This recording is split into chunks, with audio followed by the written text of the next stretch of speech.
That little guy just wandered into the cove.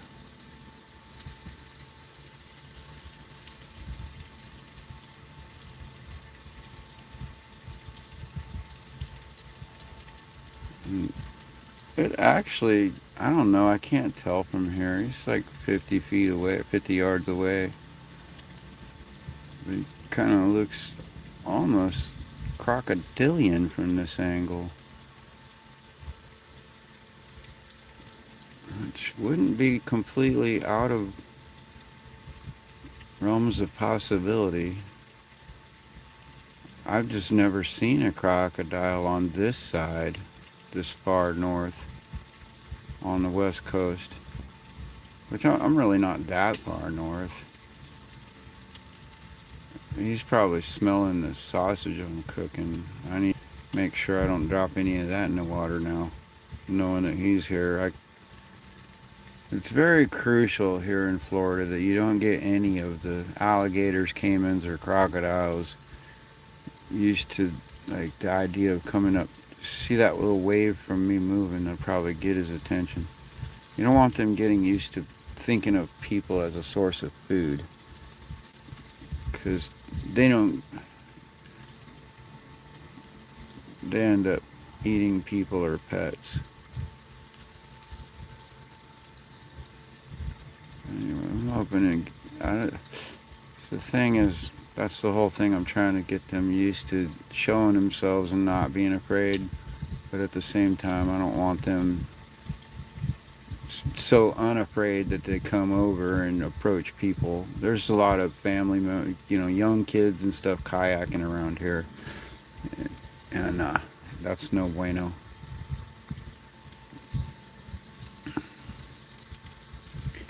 Just stick you guys over here and see if I can keep him in view and still do my cooking. God, the mosquito's biting my elbow, but I can't drop the phone. Oh man.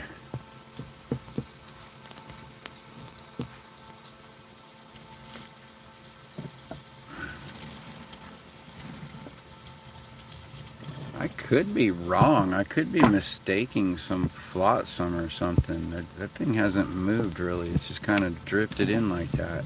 But it sure does look to me like a little something from the crocodilian. Yep, that's definitely. He just went under. Sticks don't do that.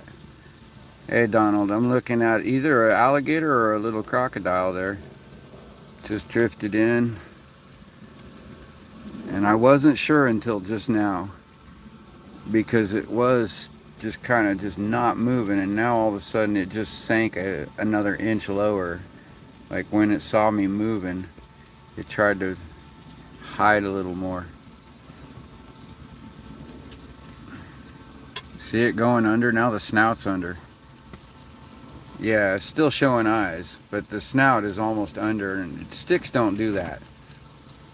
They might bob a little up and down in some current or a wave, but they don't. Well, the only thing is I'm cooking food right now. So what I need to do, I'm not worried about that crocodile. This is exactly what I've been trying to do, is to catch them on camera on YouTube. Like, I see them all the time.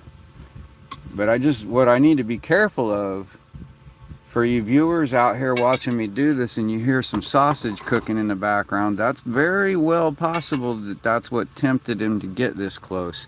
And the important thing is that I don't let any type of meat fall off of my boat around that creature. I don't want to have any kind of food, like cleaning dishes. There's no cleaning dishes here tonight. Like, I have to wait till daylight or get up and scare him away before I can clean my dishes. But if I'm just chill enough right here, I just don't move around too much, he might show himself a little more. Oh, sorry, I'm bumping the camera trying to. I think he's tempted by the smell of cooking meat. And that's you know, it would be easy to throw some meat around and get some good footage of some gators or crocs, but it's also very illegal and very immoral and very dangerous. Not for necessarily for you, but other people that crocodilian later encounters and expects food from them. And that's when people freak out because there's this gator just coming in, attaching to them, and just they think they're under attack, and sometimes they are. If they don't have some food, they don't know how to handle the gator, then they are predators or opportunistic.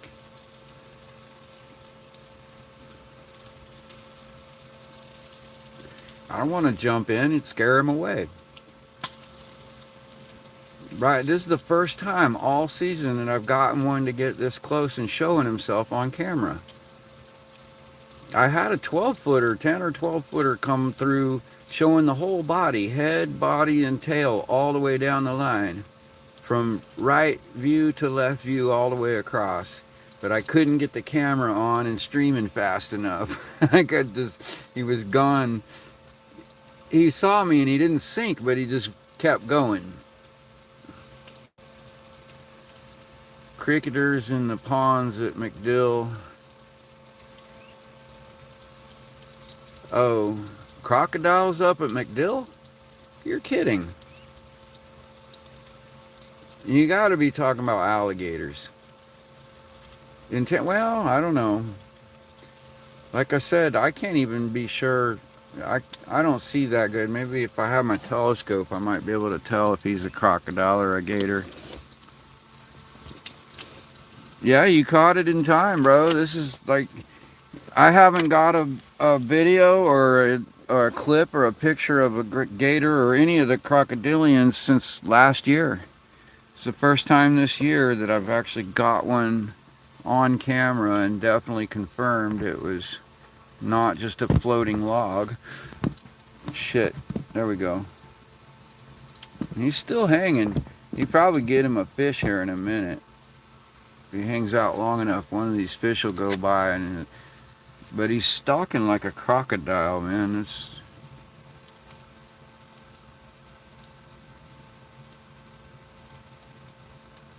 let me try zooming in with the. It's hard to zoom in with the telescope because he's so close. This thing's meant for looking a mile away.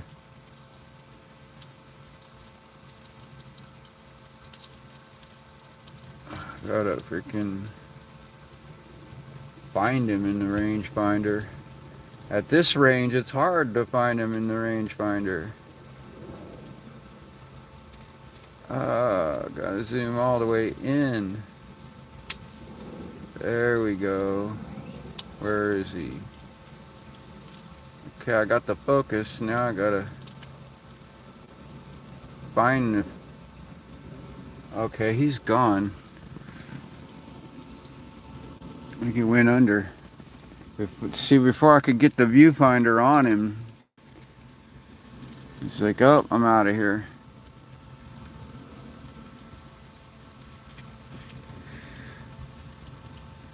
Crocodilators, yeah.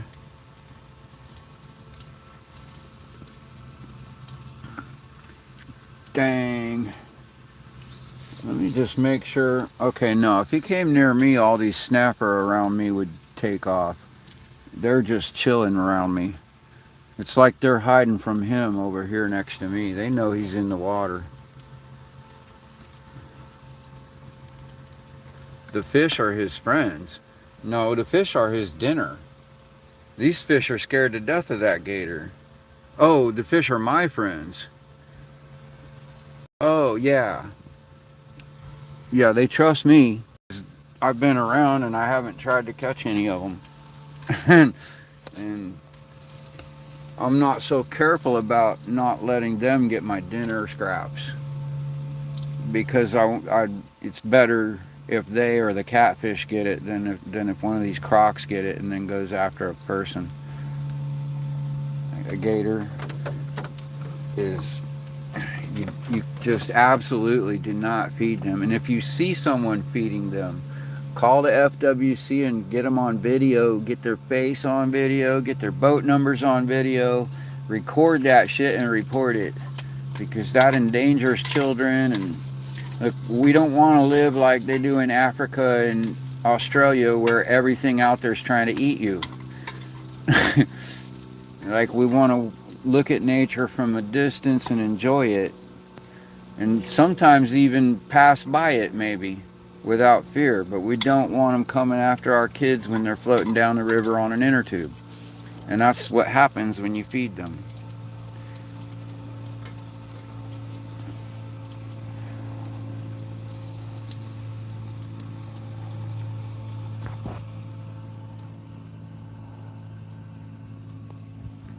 There's a fish right there. See, he would be flipping out if that alligator was nearby.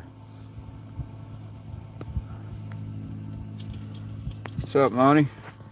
You just missed the alligator that came through, and I finally got him on camera. First time this year I got one on camera that's definitely confirmed. He was hanging right over there.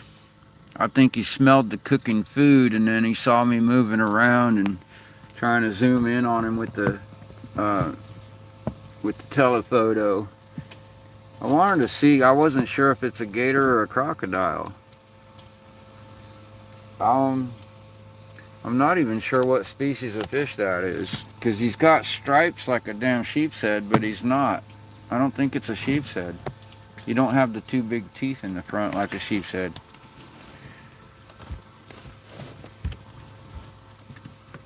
Anthony Hip Hopkins.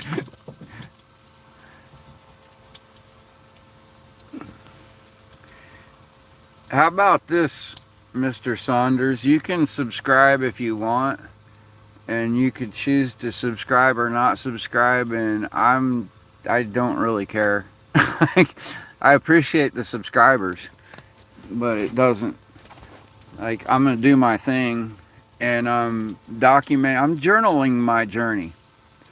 I'm not here for your entertainment, but if you get entertained, cool. If you get, like, if you learn something, cool. If you share some knowledge, cool. But that's not, like, I don't have to have that happen for me to feel like I'm doing what I need to be doing. So I'm not, that's why I don't go on asking for subscribers and begging for clicks and all that. I just, it's like, look, this is for me, and maybe my kids might want to look at it someday, you know, and or like, also when I tell somebody the story that I did this, they can't say you're full of shit, because I can go on YouTube and click on it and be like, here, there's the video of me doing what I just said I did, you know. So it's really yeah, I mean, I'm just not, like, vying for people's votes. It's not my thing.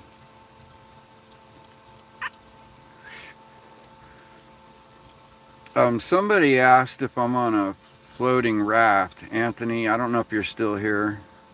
Not really. It's actually a sailing wappa, which is like a canoe slash trimaran with two masts. It's got a schooner rig, sailing rig, and I actually have actual real sails right now instead of folded, stitched up bed sheets. Oh God, no, I don't want to be president. That's the last thing in the world I want. I want that target on my head.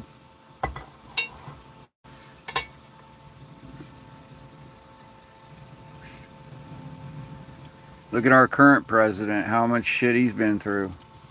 And like, he can't even do what he wants, because they'll put him under a bus and roll it off a cliff.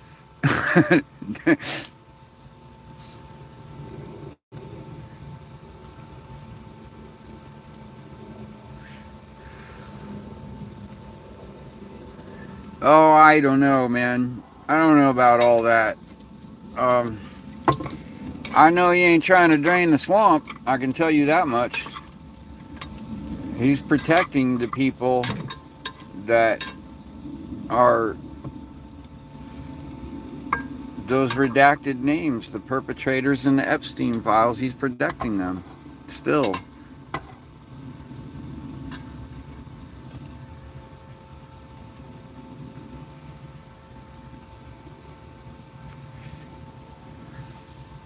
Howdy from the Yowie. Random Rants. Welcome back.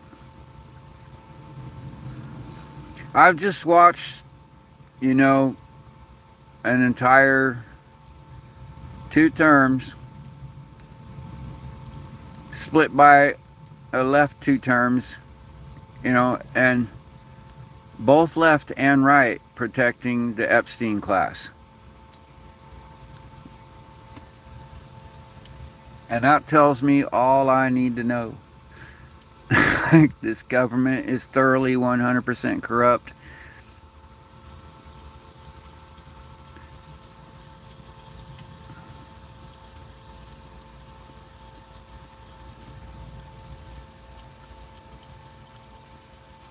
He's talking about the firemen. What does that have to do with Trump? Like, I don't know what they did to, if that was real or set up. I know a fireman got shot, and it's kind of, I don't put anything past. But yeah, that's my big thing is, why did they never raid Zorro Ranch? Monty, you ever consider that? They still haven't raided that ranch. And it looks just like a freaking... It looks... Oh, there he is. There he is. Big one. Coming through. Biggin. That's, well, not real big. That's maybe 6-8 feet.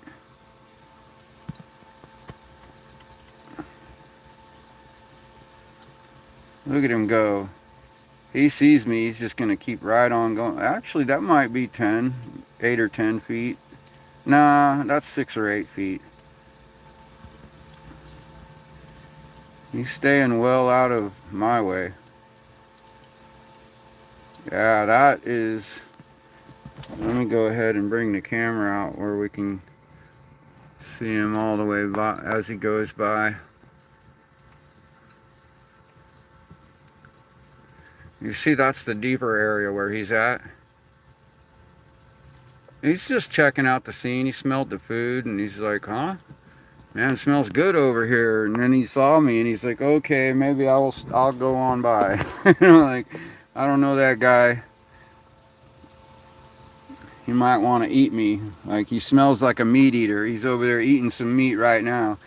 See, that's the one thing about out in nature, there's this predator-prey relationship, and if you're an herbivore, you don't smell like a meat eater, and you're more susceptible to predators attacking you because they don't have that caution that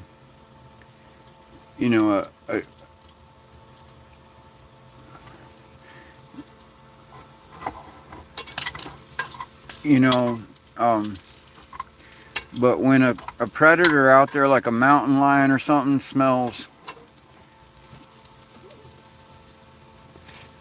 a meat eater, they approach with a different type of caution. Like, that doesn't mean they won't stalk you. It just means they're going to stalk you, and then they might reveal theirself to you from a position where they have the jump on you but an easy escape. Like, might be on a rock up above your head as you're passing by a narrow spot in the trail. And that's how the mountain lion, what he'll do is he'll reveal himself, and if you flinch, he'll pounce on you. And if you lunge at him, he'll run away. So if you see yourself in that situation where you see a mountain lion ready to pounce, you better not flinch. You better lunge toward him and act like you want to eat his lunch instantly. You can't hesitate,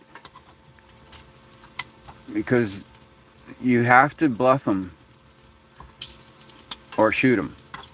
Those are your options. Bluff him or shoot him, or be lunch. And I'm speaking from experience. I have literally been in that exact scenario. So I'm not saying that talking out my butt. I'm saying that from actual experience,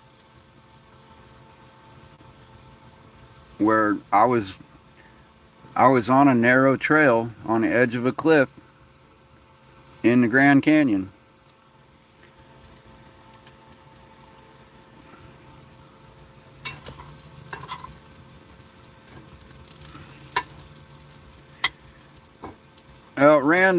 Random, I realize this is an emotional subject for you, but his theory that Trump set that whole shooting up is not out of the realms of possibility. And, you know, you don't get to discount that theory just by saying, oh, somebody else did get shot. You know, that still doesn't, you know, that the fact that someone indeed did get shot does not prove that the whole thing wasn't a false flag. All right. Now, I don't see the evidence that proves that it was either. It's just a theory. And that's the thing about free speech, is we're all supposed to be allowed to put our theories out there in public discourse. And we're supposed to discuss it. So, like, I don't put it past our government to fake something like that. I don't know. I don't see the convincing evidence that it's fake, so I'm not trying to make that claim. Like, I'll make claims of things that I know are true, that I can prove. You know, like, for instance, I say that 9/11 was an inside job. Okay, that's something. Well, actually, that's not even something I can prove. What I can prove is that the 9/11 Commission report was a lie. That can be proven beyond any shadow of a doubt with publicly available evidence and the laws of physics. Okay? And that I can make that claim with confidence. I can bring receipts to back it up. I can bring the physics behind it that prove it forensically, that that whole report was a lie.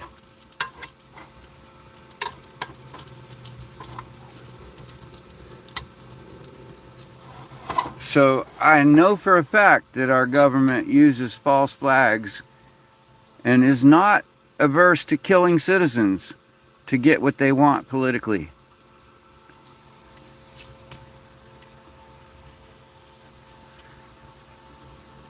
Yeah, I saw some of that too. And I'm pretty sure there was no commercial airliner that flew into the Pentagon. That was the U.S. Army that did that.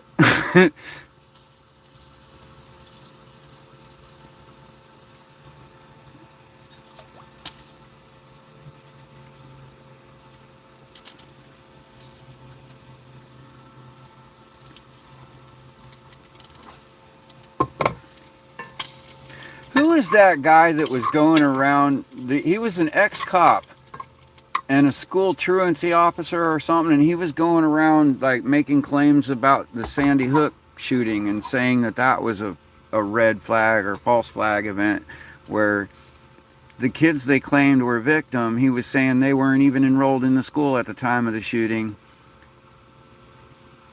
and they actually brought legal charges against him because they said he was harassing the family members and the victims, you know, the family of the victims and all that shit. And they made a big thing about it on the national news. What was that?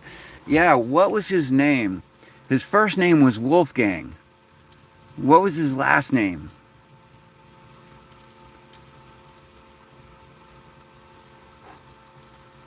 Does anybody remember? I remember him because I know the guy. He was my high school principal.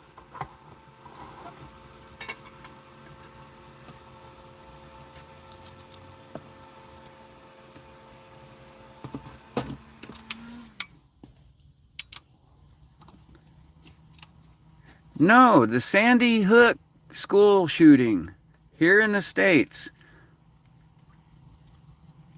He worked for the school system at the time, and he was saying that he was doing a side investigation and saying, hey, this shit doesn't add up. And he got massively sued. And then he just disappeared. We just stopped hearing about him. And I wonder what the hell happened to him.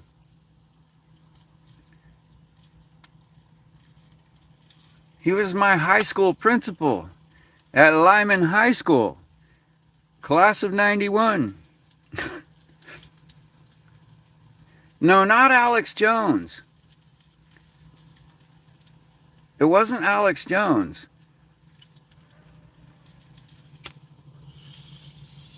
His first name was Wolfgang, but I can't remember his last name.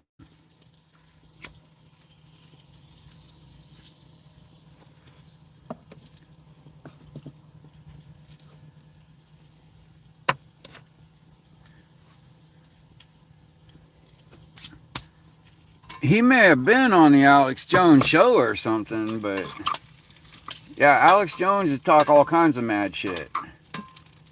Like, I think he gets sued professionally, and some of his shit might have some truth to it, but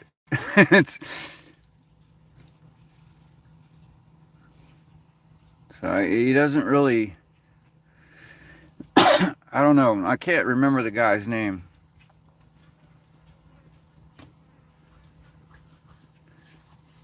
I just remember his first name was Wolfgang, and I only remember that because when he was my high school principal, I could never remember his last name because his first name was so funny. And I remember he hated it. He did not like us calling him Wolfgang. He'd get all mad about it. And so that's all I would call him. And consequently, I forgot his last name. It's like, I hated that fucking Nazi fucker.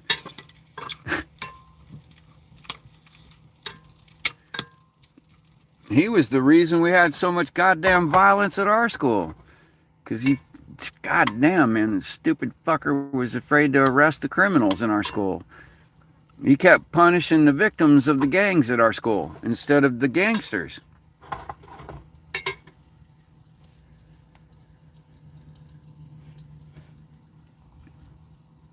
Halbig, yes, Wolfgang Halbig. Thank you. That is exactly who it is.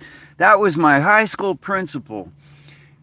And I'm telling you, back in high school, there was a gang of people that came, they would run through the hallways 20, 30 deep and beat the living crap out of some random person just for being white or whatever. They would trash the commissary. They would destroy all the vending machines and steal all the food out of them, so nobody had anything to eat. It was just a mess. Every time the vending machines were repaired, this gang would just come in, block off the room, smash and grab everything.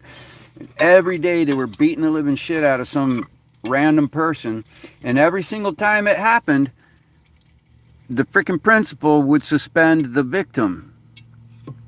Every single time. No matter what they did, whether they got beat up, whether they ran away, whether they fought back, it didn't matter. They got suspended. And the people doing it never got in trouble. One day, it spilled off onto my little sister at the bus stop. And she got attacked by this little fucker that started it all, and when I tried to stand up for her, they attacked me 6-on-1.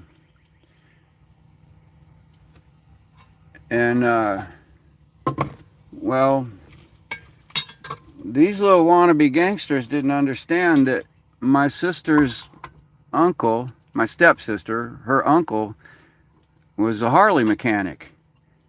And he knew every biker gang in town. Like, every biker gang. He was not affiliated with any of them, but they were all his friends because he worked on all their Harleys in every gang. And let me tell you what, they had a massive group of bikers pull up to our bus stop the next day. And There was a line all the way from the freeway down the road to the end of our neighborhood and back up the road to our bus stop of people on Harleys waiting for us to get off the stop. And they made sure it never happened again. That kid never showed his face in school again.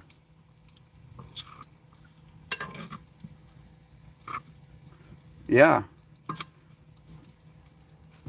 It's easy to arrest the person. Well, his claim, I straight up asked him one day.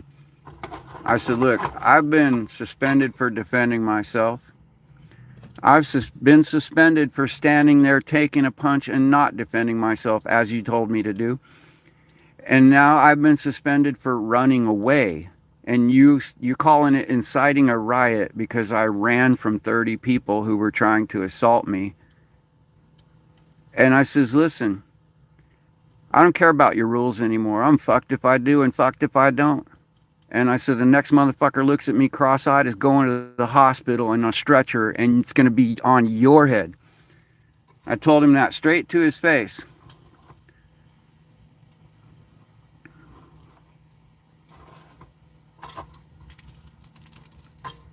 And that fucker expelled me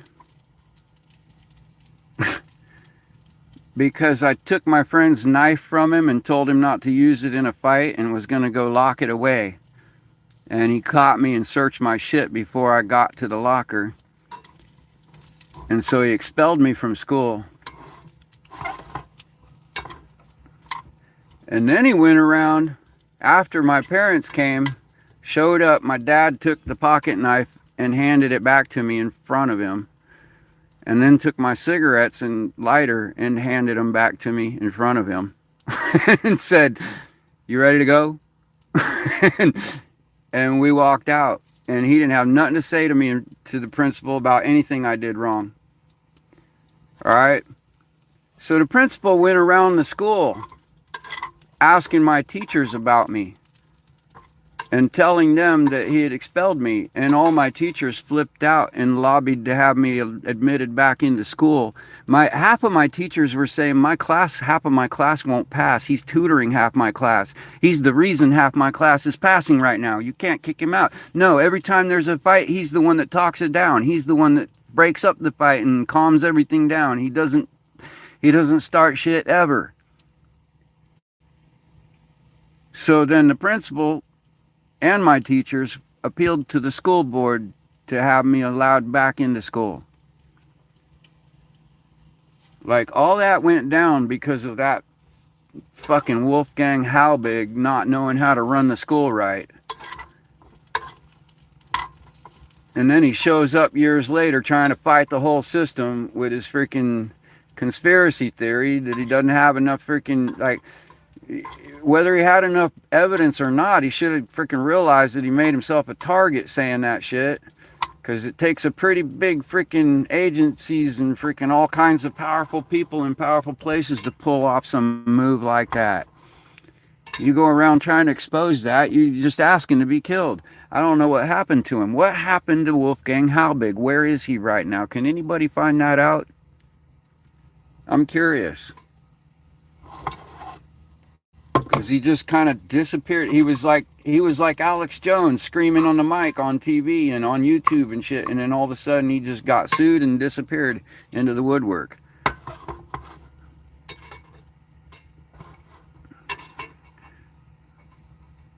It almost seems like he was placed there to just cause chaos.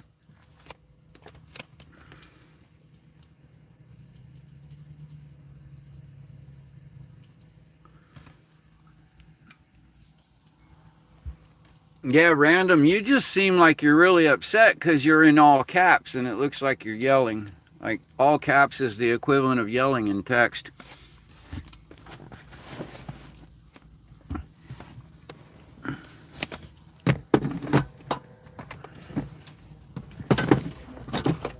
But yeah, I agree. We got to have adult conversations about these things from all points of view. Because censorship is the opposite of freedom. And we'll never get anywhere by shutting each other up. Like, as long as people are reasoning and having a logical reasoning conversation, you shouldn't shut them up. It's when they start threatening and getting illogical and start quoting Bible scriptures to back up their facts, and it's like, okay, it's time to shut the fuck up.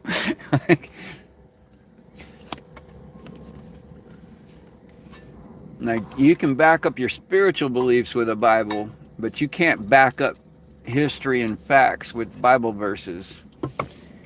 That's not how debate works. Yeah, I know you're the cap of caps, but not all my viewers know that. Donald here is he's fairly new here, so he's not used to seeing you in here doing the all caps thing.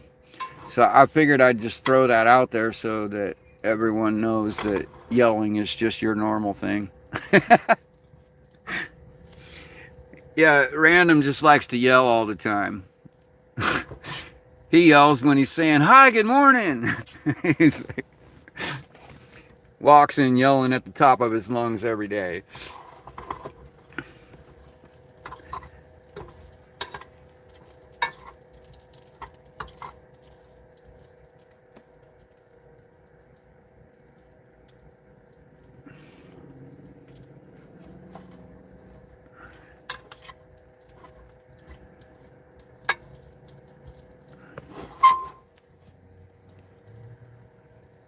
Oh man, all this freaking...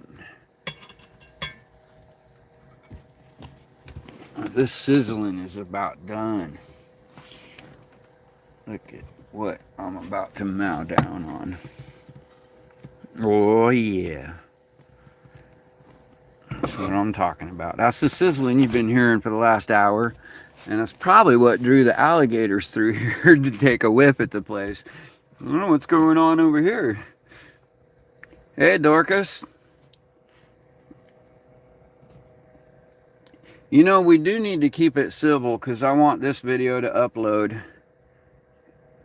Because I got 2 really good alligators in it, No, thank you, Random.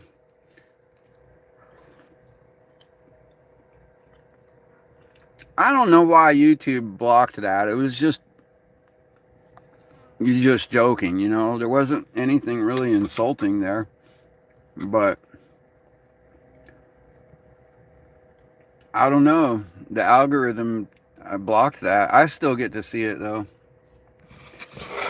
I caught the humor. Random Rants was like, "Would you like me to whisper sweet nothings in your ear?"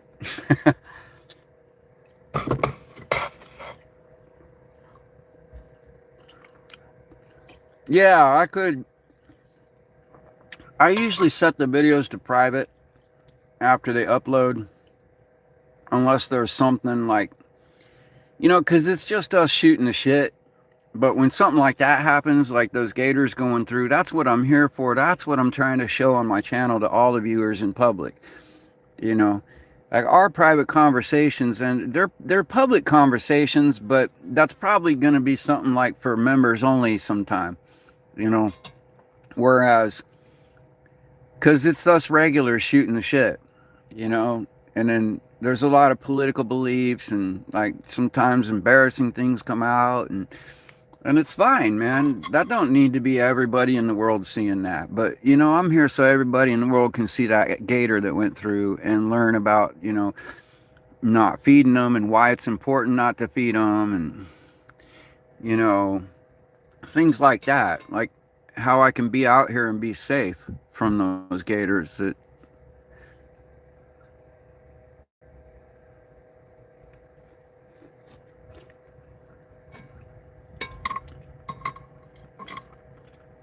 Yeah, I think it has something to do with his screen on his keyboard and his vision.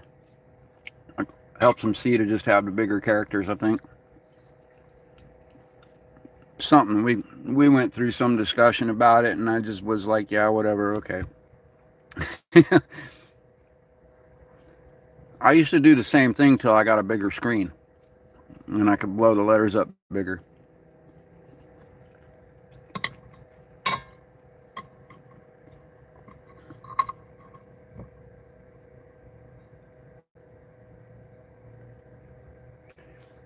Yeah, they're not simple. They're more relaxed here because I think mostly because they don't have to, like, the gators here don't even really have to hunt for their food. They just kind of sit at the bottom with their mouth open and wait for something to like touch their mouth and they snap on it.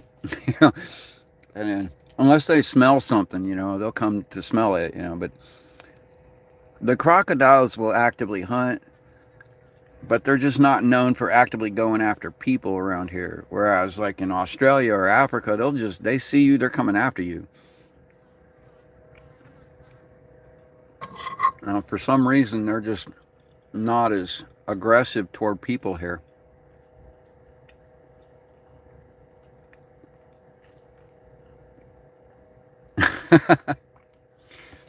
It makes us easier for us to hear you. That's yeah.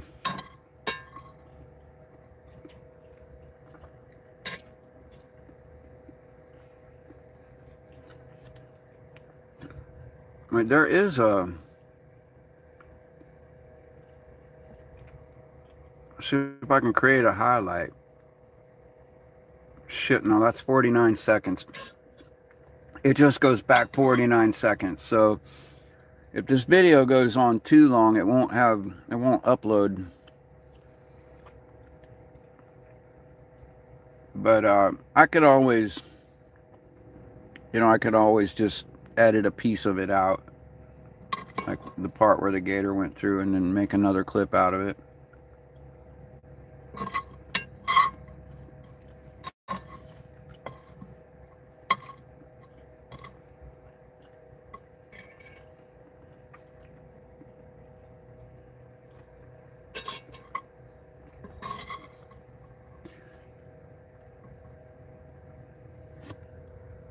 Yeah, some people melt pretty easily.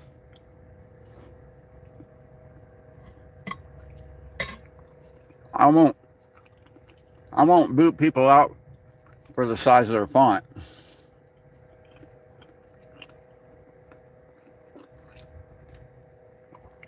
But it's more for the content of the words.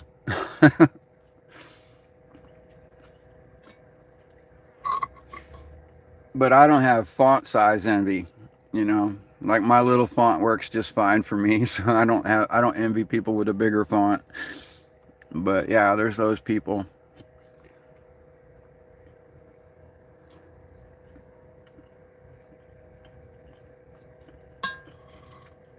Yeah.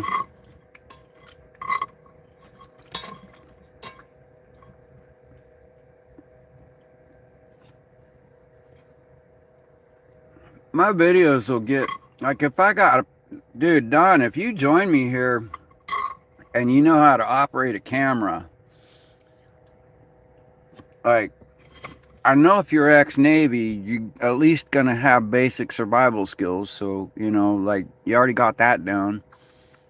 Like, you're not gonna, like, be experienced from the Navy in sailing a canoe, you know? But, like, I knew a trained SEAL who couldn't row a boat. He had never had to row a boat. He's been put out in launches and like fast attack craft with a 50 cal mounted on front, but never had to row across the river. And he was totally caught off.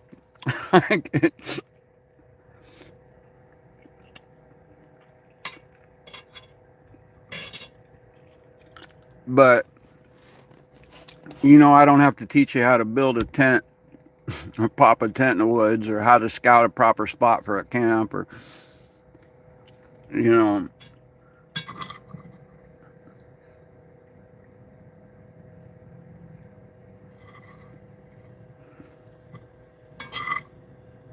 yeah, the winter's a good time to be a shit too. Great time to dive reefs. We might want to get a couple sit on top kayaks for that mission. Because these, you got to go out in the open water to really get the good dive spots where it's clear water, and like, I can get that. I got an underwater GoPro too, so, and yeah, we could do some underwater shit. I already got one video of a couple stingrays. That was down at Haulover Inlet at the sandbar, just inside the inlet down in Miami. But we could actually, with two people, we can actually do a presentation and have enough content to make it interesting for an hour. And that's where I'll get people viewing for a long period and not just clicking on, looking for a few minutes and clicking off. I'll get people that actually sit and watch the episode and want to see another one.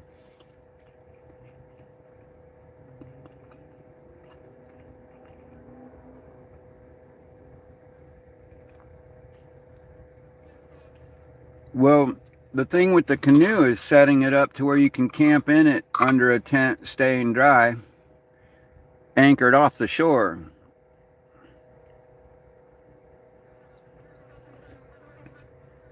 You know, that's kind of the whole point, is the canoe is long enough that you can lay down in it, or you can sit up and cook a meal under the tarp without a problem. Like, I'll show you how. I don't know if you know how to, make a little homemade alcohol stove that's safe to use on a canoe, but I got videos on how to do that, and they're safe to use under a tarp tent as long as it's not totally sealed up.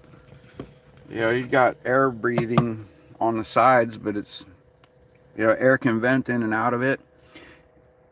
I wouldn't burn wood in my stove when I'm under the tarp, but definitely denatured alcohol, no problem.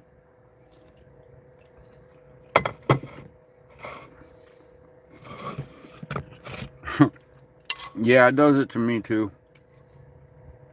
I'm always cussing the auto incorrect. I click send and then I got to go back and edit it 4 times because it changes the dumbest words from or to on or of, or well,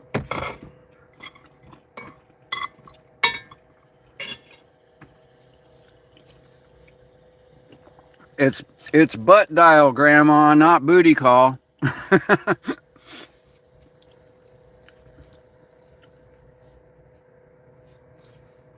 Yeah, I did propane bottles on the big boat, and that's really the practical way to go.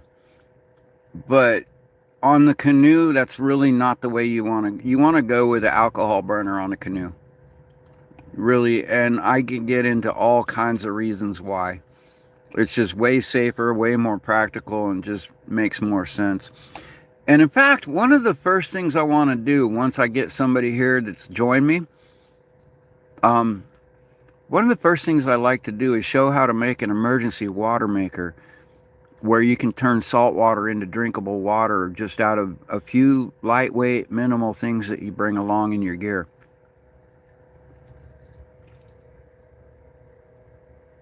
And then after I do that, I think the next big thing I'd like to do is show how to use that same water maker to distill wood on shore to make stove fuel for later when you can't go to shore to get some firewood. Let's say you're going on a long trip, but you're on a place where there's plenty of firewood. Before you leave, make a bunch of stove fuel that you can cook on the boat with safely under the tarp, so you can do the journey, safely, and not worry about collecting firewood along the way. Or you collect a bunch of firewood and throw it in your boat, and you got a bunch of bugs in the wood and crawling in your boat now. So it's just way more practical to make a gallon or half a gallon of volatiles that you can use. And it's not very different. The same apparatus you use to make water out of salt water to drink is also the same apparatus you use to turn sticks and like dried dead organic material into a stove fuel that you can use. It's a combination of volatile liquids that come out of the wood, but mostly alcohols. Some turpentines and maybe a little toluene, depending on what kind of wood you're burning. You know, pine has a lot more chemicals in it, but it also burns really hot. So you're going to get some really good volatile liquids out of distilled pine. Yeah, random. The solar still, that's actually random. That solar still is an excellent single person emergency survival gear, but don't fool yourself. That little solar still is only going to produce a little bit of water just to wet your whistle at the end of the day over the course of an entire day. It's really not very productive. You need something that you can actually like get enough water boiling fast enough to provide water for a small group of people. You know, think like 3 to 5 people. You really need something more than a solar. That solar still might save your life, but you're still going to be super thirsty. It's just barely keeping you alive. You need to subsist. You need something more, especially for long term.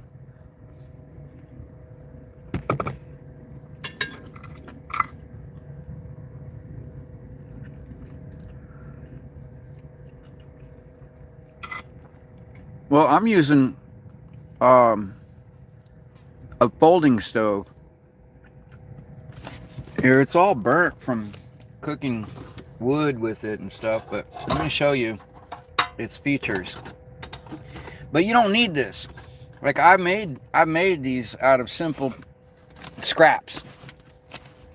But this is like deluxe model. When you buy it brand new, it's all chrome, steel, stainless steel. And the grill is all burned through now. But it used to be a grill on top. A little fold down door to access the wood chamber. It's got air vent holes at the bottom. And it has an ashtray here. It slides in and out to catch ashes.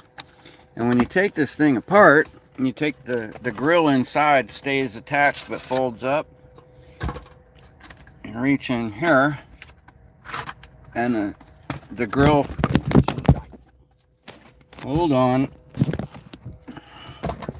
sorry about that.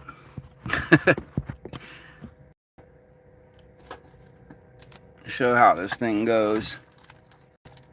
The grill folds up in here like so, and then the sides fold in, and the whole thing fits in a small pouch. And then you can slide this grill into there too, and the ashtray also slides into there and just stores inside it, but like over here. So the whole thing just folds up into this little pouch like this big. But I've just had it up and open and in salty air and had firewood burning really hot fires in it, and I've burnt all the chrome out of the metal. And it's really not stainless steel anymore. It's pretty just crusty iron at this point. But it still works. And I still, let me see. Instead of just making a fire with firewood in it, I'm in a tent. I can't handle that kind of smoke in a closed environment. It's under rain and shit. I use one of these. And this is just your basic braising fuel can. But you want to make sure you get the ones with the lid that has the wick underneath, not the ones where the wick's built into the lid and you pull the cap off. You need a cap to close it when you're done using it to conserve the fuel that's left in it so it's not evaporating out. And also just to snuff the fire out when you're ready to put the stove out. But another thing you'll find is these braising fuel cans, they come with a fiberglass wick and a flashback arrestor and 2 vent holes built into this cap, which is a safety to prevent you from turning your freaking little can into a grenade and blowing yourself up. It doesn't allow pressure to build up, and it doesn't, this cotton tab on the top prevents flashback. So it's a really safe way to just turn this used object, and when this gets too rusty to reuse, you just go buy another one for $4. It's no big deal.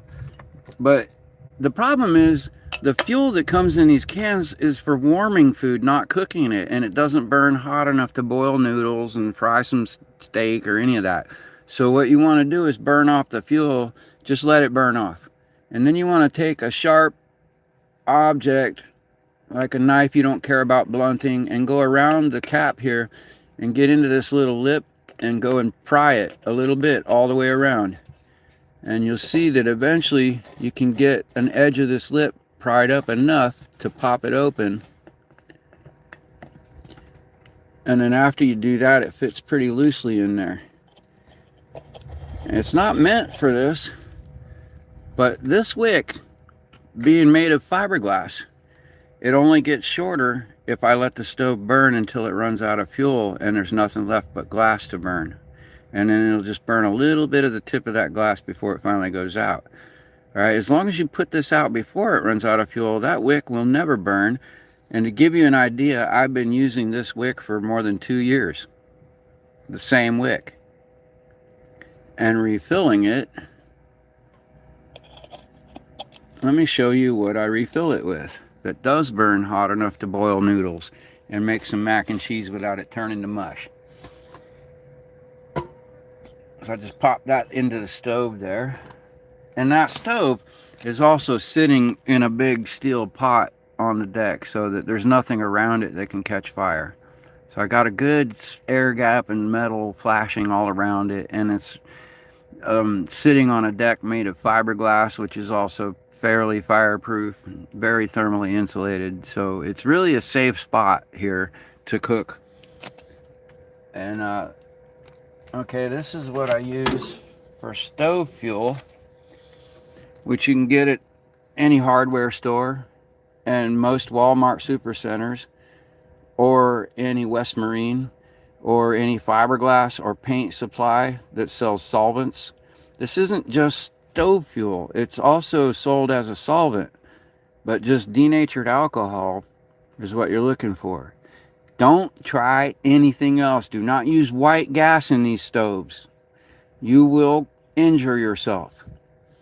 Just denatured alcohol, or rubbing alcohol can also burn in here without a problem, but it needs to be at least 85% to be useful, and better 93% or more, which you buy those little cans of that and you end up spending way more money, and it puts off a bunch of fumes and it's really noxious. You don't want to be burning that in your tent. This stuff has very little fumes, but it's flavored enough to where you'll smell it if it's like leaking out. The cool thing about this, and here's one of the main reasons why alcohol stoves for sailors and boaters is preferable over propane. Listen closely now, okay? When alcohol leaks, it evaporates upward. The fumes are lighter than air, so over time it will just evaporate away as long as you don't light a match, okay? Propane, on the other hand, is heavier than air. When it leaks, it goes down, which means it fills your boat from the floor up to the exits, and you don't smell it until it gets up to your nose level necessarily. So many boaters have blown themselves up using propane, lighting a match or a stove, not realizing there's a propane leak building up in the floor of their boat, turning their entire boat cabin into a little bomb with them in it. Okay? And that is why they have massive safety standards for propane systems on a boat. Denatured means you can't drink it. It will make you sick and you probably die if you try drinking it. It means don't drink it.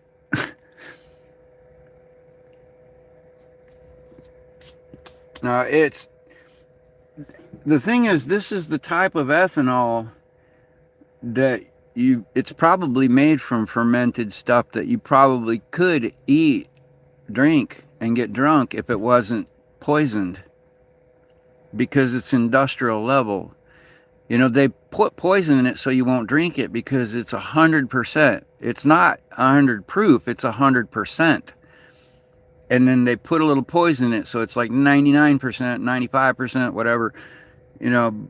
But the idea is to make it poison so you can't drink it, but also pure enough to where it doesn't put off a bunch of noxious fumes.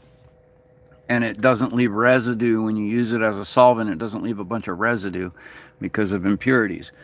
Rubbing alcohol, on the other hand, that's an isopropyl alcohol. It's a different type of alcohol, and that's just already poisonous by nature, and it already has noxious fumes in it.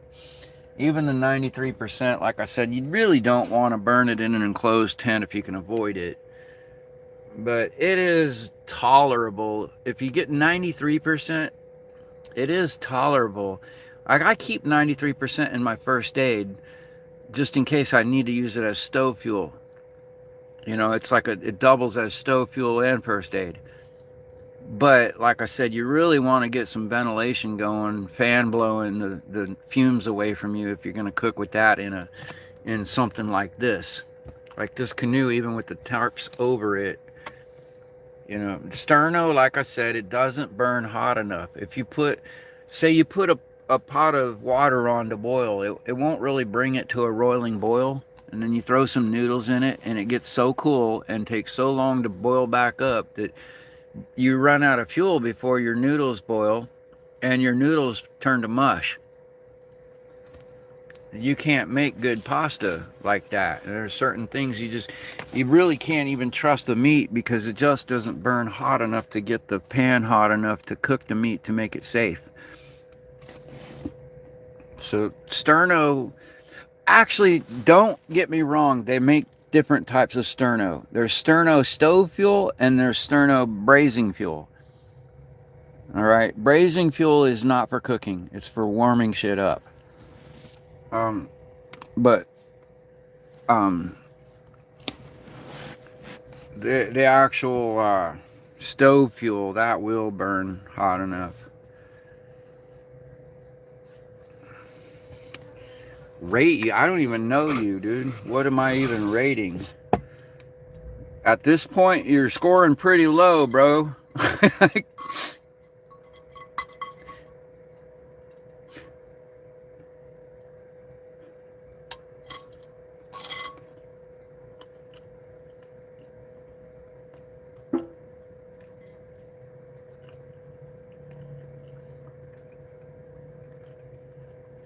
No, I just pop the top, refill it with denatured alcohol, and put the cap back in and put that in the stove. Let me tell you a real neat trick. Let's say you want to go canoe / tent camping, and you don't have a stove and you don't have Amazon to order one, but you do have a Walmart nearby. Let me tell you a real neat trick, okay? You go get that denatured alcohol from the paint solvents. You go get that freaking sterno from the camping section with the pop top and the wick. Hold on, let me finish. And then you go to the silverware section and find one of those stainless steel silverware strainers that have all the holes in them. Okay? You get one of those. And then you go to the garden center and you find a small 1-quart pot or half-quart pot, like a pint-sized pot, ceramic pot with a drain hole in the bottom and a ceramic tray. And that's all you need, okay? Now you set the ceramic tray up on your deck where there's nothing that's flammable nearby, and that's your flame, or that's your plate to keep the stove from getting your deck hot and lighting anything on fire. You take that stainless steel silverware strainer, put it on that ceramic tray. That's your stove. You can put a pot or a skillet on top of it and cook. That simple. Okay, let's say it's cold one night and you want to use your stove as a heater. That's where that ceramic pot comes in. You put that on top of the stove over the flame upside down with the vent hole at the top where it can breathe for the flame. And that whole ceramic pot turns into a ceramic space heater. You put one of these little battery powered portable fans on it, blowing the heat right into your cabin. and it warms the whole boat up all night on the coldest winter nights here in Florida. That's enough. And I can tell you how to take that same stove and same space heater that's safe to use inside a tent in a canoe on the water and turn it into a lamp, a lantern that will light the place up. All you need is a piece of steel wire and a ball of stainless steel screen mesh. You make a ball or a square little fixture out of steel mesh, screen mesh, and then suspend it in the flame with some steel wire from each side, and it'll turn bright white and glow like a lantern. That's called a homemade mantle.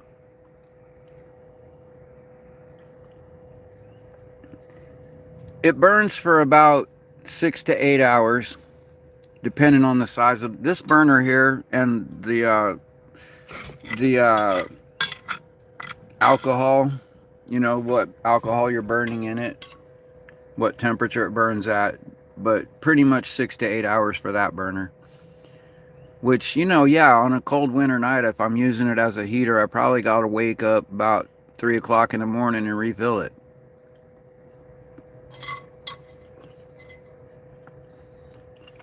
But generally, I get those burners in packs of 3.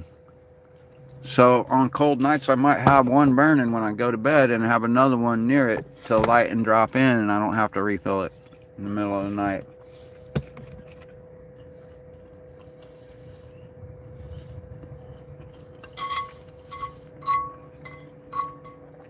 A twin of this boat? No. I'd rather build the next best thing. Like, we could build a very similar boat in the same class that even has more improvements, but is capable of doing everything this boat can do, and then some.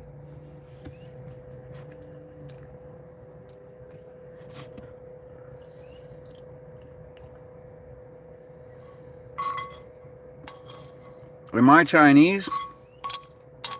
No. 我是美国人。你是中国人。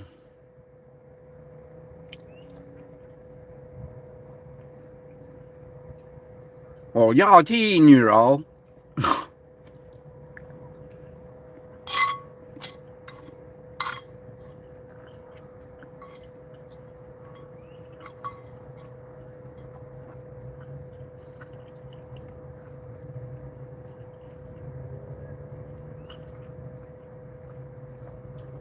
Well, it's actually very common for boaters to anchor up somewhere and make what they call a flotilla.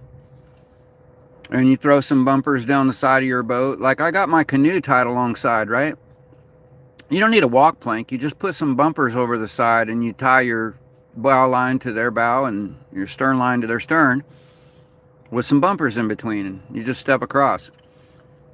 And it's actually pretty common for boaters, you know, like people haven't seen each other in years, just happen to be in the same town at the same time sailing by, and they're like, ah man, let's freaking tie off, and they end up sitting there shooting the shit, and then somebody else shows up that knows them and they tie off to the other side, and before long there's like 15-20 boats all tied together into this little island that's all anchored up in the same sandbar just chilling. And you can't even leave because your boats are just kind of locked in with all the other boats. Now you have to wait till morning when people sober up and start to untie and drift off. Yeah, that happens.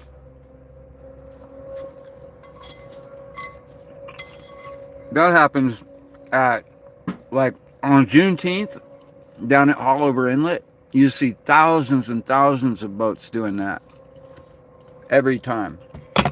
4th of July, yeah, all the big holidays. If the weather's nice down there, you can believe there's like 4,000 boats all docked up to each other in the middle of the sandbar, just off the channel, just outside of the no wake zone. And then right on the other side, there's like a speed zone where everybody's like racing their speedboats down the strip.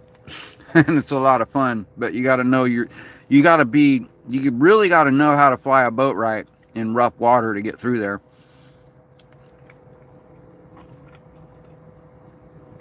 Haulover Inlet is not for amateurs.